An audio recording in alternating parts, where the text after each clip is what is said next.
My name is Autumn Reed, and the day my plane touched back down in Florida, my phone lit up with a message that felt like a slap to the face. Sold the family beach house for $5 million. Thanks for being abroad. It was from my little sister. Not a question, not a conversation, just a done deal. That house wasn't just another piece of property. It was my grandmother's legacy, the one place I had promised myself I would protect, even while I was half a world away working as a doctor in disaster zones. I didn't even wait for my suitcase at baggage claim. With my hands shaking, I rented a car and drove straight toward the coast, replaying that text in my head, trying to convince myself it had to be some twisted joke. But the second I turned onto our familiar street, my stomach dropped. The quiet stretch of sand I grew up on looked like a construction zone. Trucks jammed the driveway. A crew was ripping up the old wooden deck like it was nothing more than scrap. It was as if they were tearing up my grandmother's memory plank by plank.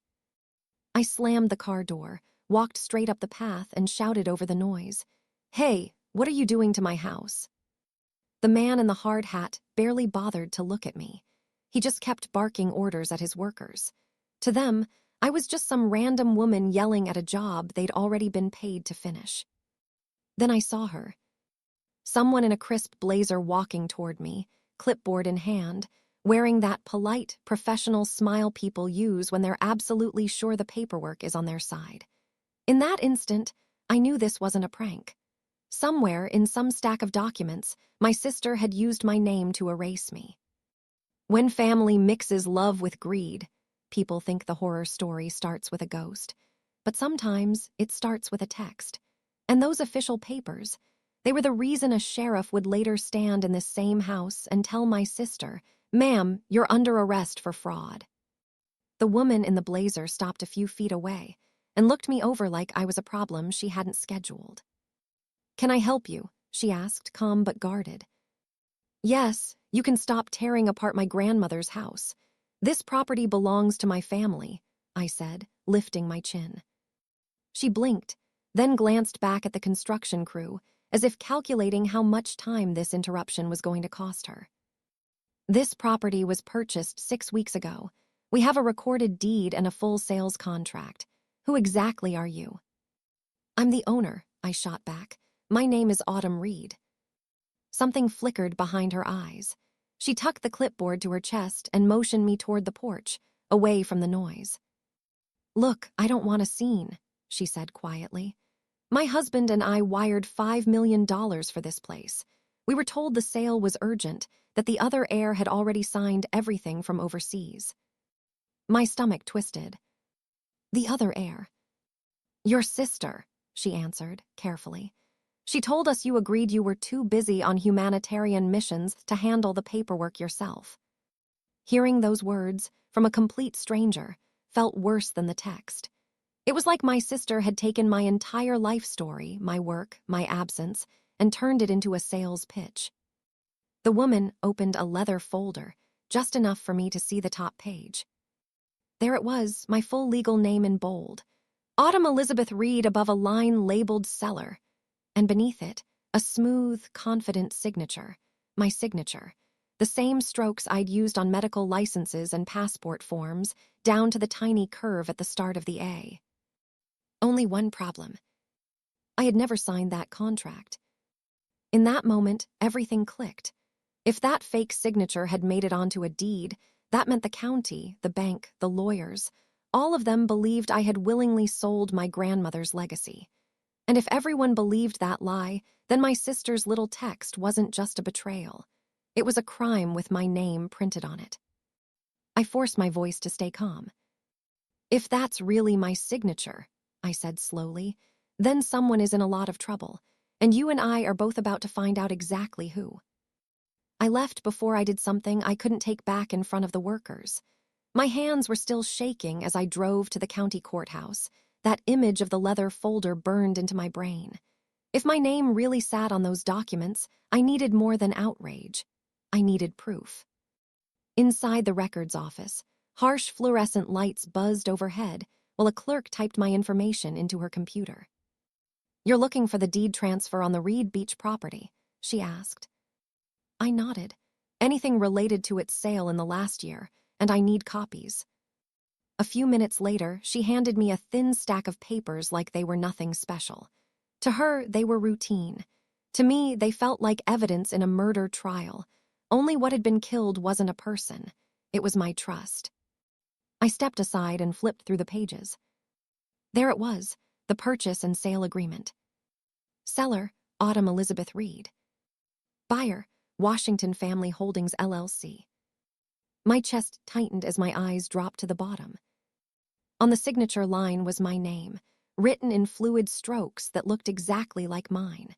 It was like staring at a version of myself I never met. "This is a forgery," I whispered. The clerk looked up, cautious. "The documents were notarized," she said carefully. "There's also a witness and a notary seal. If you believe there's fraud, you may want to speak with law enforcement or an attorney." I kept reading, forcing my eyes through the legal jargon, until one line stopped me cold. Witness, Liam Carter. For a second, the room spun. Liam Carter, the name I used to write next to mine with little hearts when we were engaged. The man who promised to build a future with me. The one who said he supported my decision to go abroad, even if it meant distance. I traced his signature with my fingertip. He hadn't just watched my sister steal from me. He had signed his name to help make it official. At that point, this wasn't a family disagreement. It was conspiracy, forgery, fraud, words that don't just come with arguments, they come with prison time.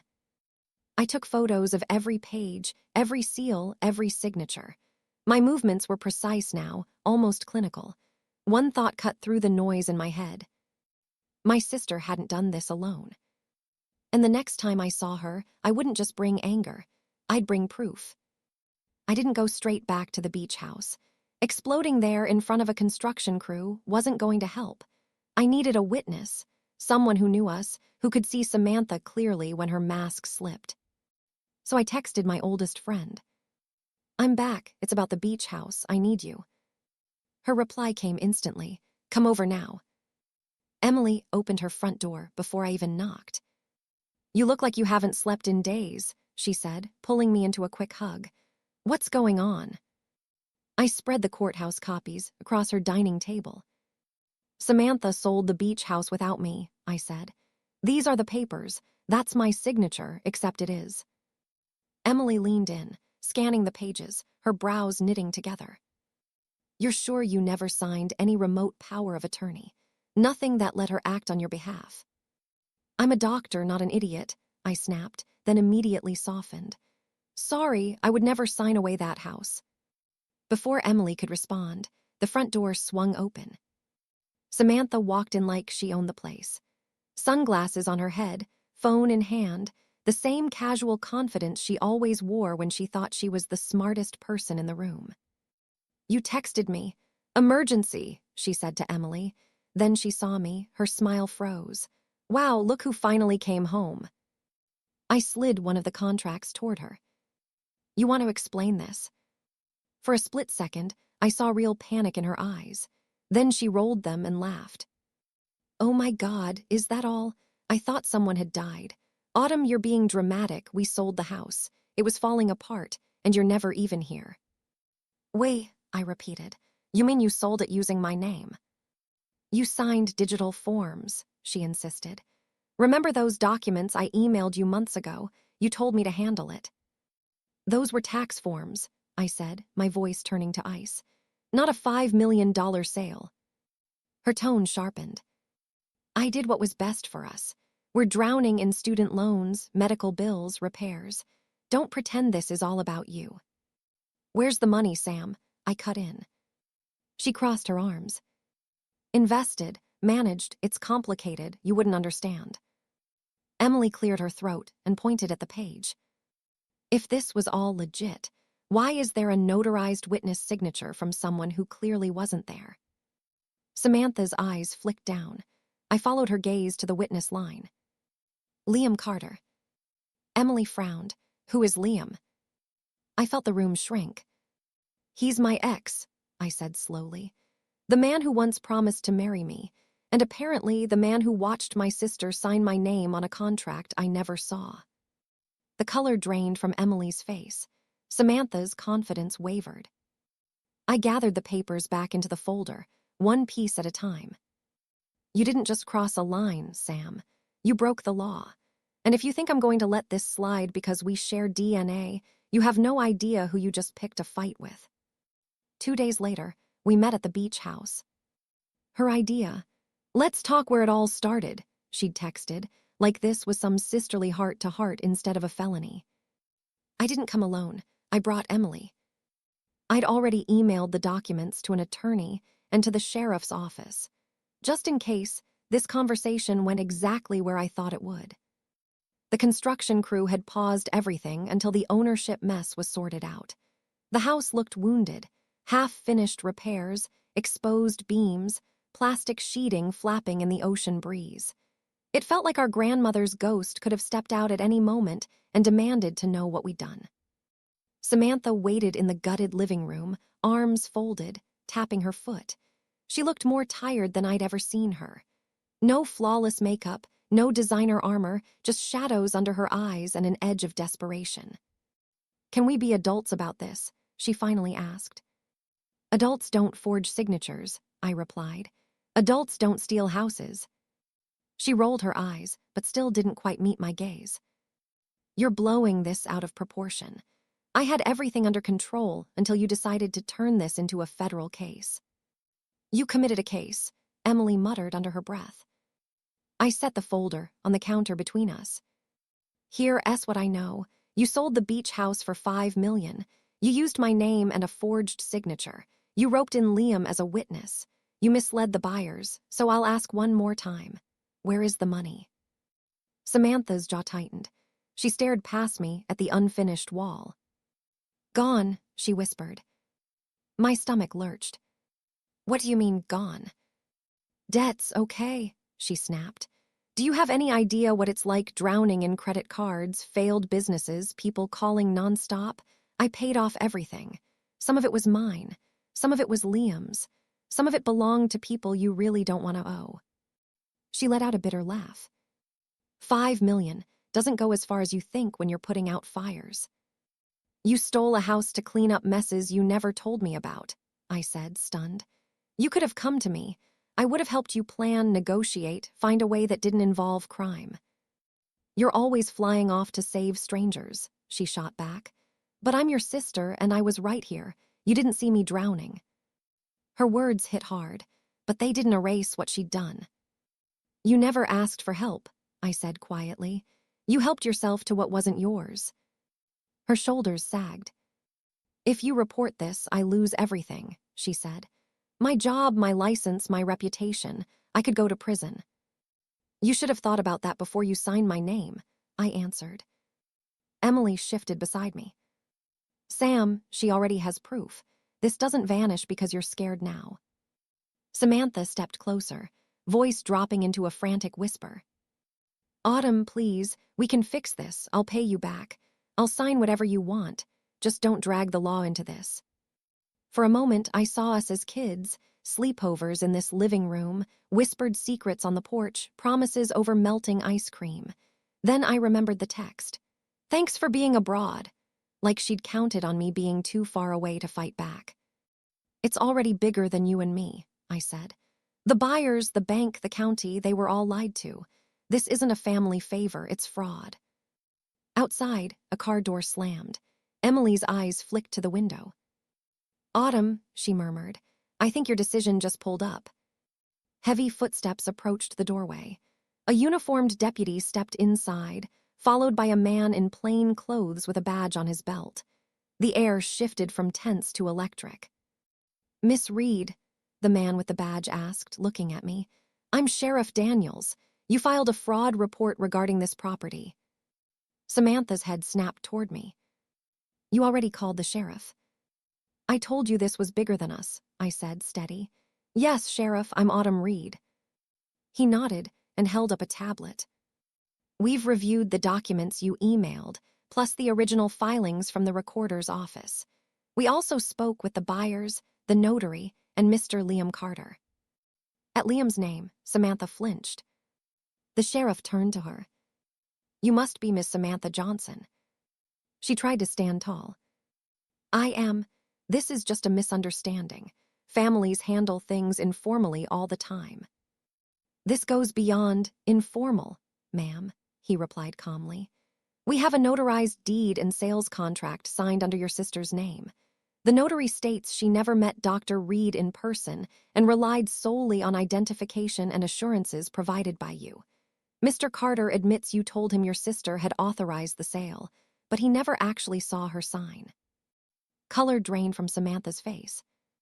Financial records show the majority of the $5 million was wired into an account controlled exclusively by you, he continued. Then rapidly dispersed to various creditors and casinos. That pattern is consistent with fraud and money laundering, not a normal family arrangement. Samantha looked at me, eyes wide, panic finally replacing arrogance. Autumn, say something. Tell them you don't want to press charges. Tell them this is just a misunderstanding between sisters. My heart ached, but my voice didn't move. I told the truth, I said. I never agreed to sell this house. I never signed those papers. You took my name and my inheritance and used them like a credit card. I can't make this disappear for you. Sheriff Daniels took a slow breath. Ms. Johnson, he said, based on the evidence, you're under arrest for fraud, forgery, and theft by deception. Please turn around and place your hands behind your back. No, she whispered, stepping back. You can't, she just landed. She doesn't even understand. The real owner just landed. The real owner, the sheriff said quietly, nodding toward me, is exactly why we're here. And the paperwork says you sold a house that wasn't yours to sell. The deputy gently took her wrists. As the cuffs clicked shut, Samantha's eyes filled with tears, not the dramatic ones she used to get her way, but raw, terrified ones. Autumn, please, she choked. We're sisters. We were, I answered softly, before you sold me out for $5 million and a pile of bad debts. They led her past the half-torn walls and out onto the porch, where we used to watch storms roll in over the water. I listened to the Miranda rights being read over the crash of the waves, and something inside me finally clicked back into place. My house was still a mess. My family was shattered. But for the first time since that text at the airport, reality was on my side. And Samantha was finally facing something she couldn't lie or sign her way out of. 6 months can feel like a lifetime when your world has been flipped upside down. In half a year, the legal chaos around the beach house hardened into a final verdict. The buyers sued to unwind the sale, and the court voided the deed. Legal ownership came back to me. The Washingtons, who had wired $5 million in good faith, got their money back through the bank and title insurance. My attorney pushed for damages, and the judge ordered Samantha to pay me restitution on top of everything else she already owed. There was just one problem. She didn't have the money. The $5 million she'd stolen had evaporated into gambling losses, failed ventures, and creditors with long memories. Her accounts were empty. Her credit was wrecked. Her professional license went under review and got suspended. The plea deal kept her out of a long prison sentence, but it came with a felony record, strict probation, mandatory counseling, and a mountain of restitution she'd be climbing for the rest of her life. Meanwhile, the house slowly came back to life. I used a modest settlement from a malpractice case overseas, not a chapter I loved remembering, but still my own, to repair the roof, rebuild the deck, and repaint the blue shutters my grandmother adored. The place stopped feeling like a crime scene. It started feeling like a promise I had finally kept. One warm evening in late summer, lanterns glowed along the new railing, casting soft light across the sand. Laughter drifted from the back patio, where friends and colleagues from the hospital gathered around tables piled with food. Inside, a white dress hung on the closet door. After everything, I'd found someone who loved me without needing my name on anything except a wedding invitation. I stepped out toward the front gate, just to catch a quiet breath. That's when I saw her. Samantha stood on the other side of the fence. Thinner. No designer clothes, no jewelry, no curated image. Just a plain dress, tired eyes, and an ankle monitor badly hidden by pants that were a little too short. She didn't touch the gate. Part of her plea deal included a restraining order, keeping her at a distance unless I chose otherwise. "You look different," she said softly. "So do you," I replied. We stood there, separated by metal bars and choices you can't undo.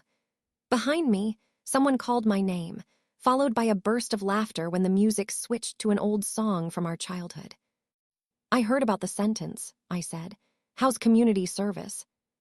She let out a humorless huff. "Picking up trash on roads I used to speed down in a convertible," she said. "It's poetic." For a second, we almost smiled. Almost. Then I remembered that text. "Thanks for being abroad." "Why are you here, Sam?" I asked. "To remind me you still exist. The court's already made sure of that." She swallowed. "I wanted to see the house," she said. "One last time before they move me to another program. And I wanted to say I'm sorry." The words hung between us, fragile and late. "Sorry doesn't give me back the months I spent cleaning up the mess you made," I answered quietly. "It doesn't change the fact that when you had a choice between asking for help and forging my name, you picked the one that paid faster." Her eyes glossed with tears. "I know," she said. "I think about it every day. I see your signature in my sleep. I hear the sheriff's voice. 'Ma'am, you're under arrest for fraud.' I replay that text and wish I could unsend it." I looked past her, toward the dark water beyond the dunes. "You didn't just steal money," I said. "You stole our grandmother's trust. You stole years of peace. You turned the place we loved into evidence." "And now," she asked, her voice barely audible, "what is it now?" I glanced back at the glowing windows, at the silhouettes of people who had chosen to stand beside me, not above me, not on my back. "Now it's mine," I said simply. "Legally, emotionally, completely. You made sure of that when you tried to cut me out." She nodded slowly, accepting a verdict that had nothing to do with court documents. "Do you hate me?" she asked, small and childlike. I thought about it longer than she probably wanted. "No," I said finally. "Hating you would mean you still get to live in my head for free. I'm done letting you own anything of mine." Her shoulders trembled. She wiped at her eyes. "Can I ever come in again someday?" I looked at the gate between us, at the house behind me, at the ghosts of who we used to be. "That depends on who you decide to be when all this is over," I said. "Right now, the answer is no." A single tear slid down her cheek. She didn't argue. She didn't beg. She just nodded, taking that no like one more part of her sentence.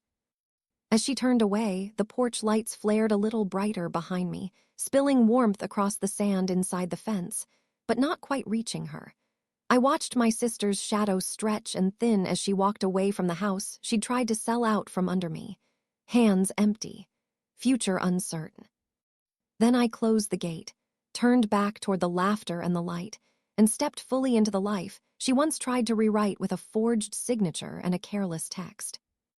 In the end, her punishment wasn't just the record, the debts, or the years of rebuilding. It was this, standing on the outside of the one place she thought she could steal, and realizing it would never truly belong to her. Now here's a question for you. If you were in Autumn's position, would you have called the sheriff, or would you have tried to handle it within the family? Drop your answer in the comments below. I'm reading every single one.